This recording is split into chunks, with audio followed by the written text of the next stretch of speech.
మీరు ప్రింట్ చేసిన డిక్షనరీ దేవుడు God the one great spirit that Christians juice and Muslims believe made the world. Sir మీరిచ్చిన dictionary sir, మీరిచ్చిన dictionary నేను చదువుతున్నాను సార్, తప్పేంటి సార్? కూటమి ప్రభుత్వ అధికారులకు వచ్చిన తర్వాత డిక్షనరీలో ఏం అర్థం ఉందనేది నేను చెప్పదలుచుకున్నా. ఇది చాలా ఇంపార్టెంట్.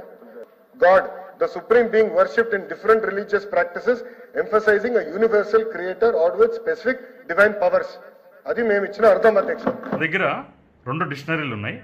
ఒకటి జగనన్న విద్యా కానుకలో భాగంగా విద్యార్థులకు ఉచితంగా ఇస్తున్నటువంటి పుస్తకం ఇది.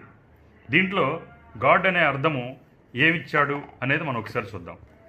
గాడ్ ఈ విశ్వాన్ని సృష్టించాడని ఇస్లాము, క్రైస్తవ మరియు యూదా మతస్థులు నమ్మి ప్రార్థించే దైవం గాడ్.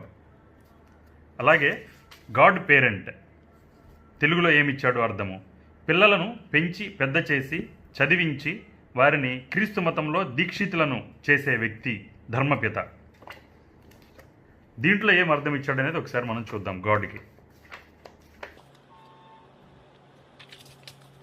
గాడ్ ఈ విశ్వాన్ని సృష్టించాడని ఇస్లాము, క్రైస్తవ మరియు యూదా మతస్థులు నమ్మి ప్రార్థించే దైవం గాడ్. అలాగే గాడ్ పేరెంట్ పిల్లలను పెంచి పెద్ద చేసి చదివించి వారిని క్రీస్తు మతంలో దీక్షితులను చేసే వ్యక్తి ధర్మపిత. ఈ 2 ఒకే రకమైనటువంటి అర్థం.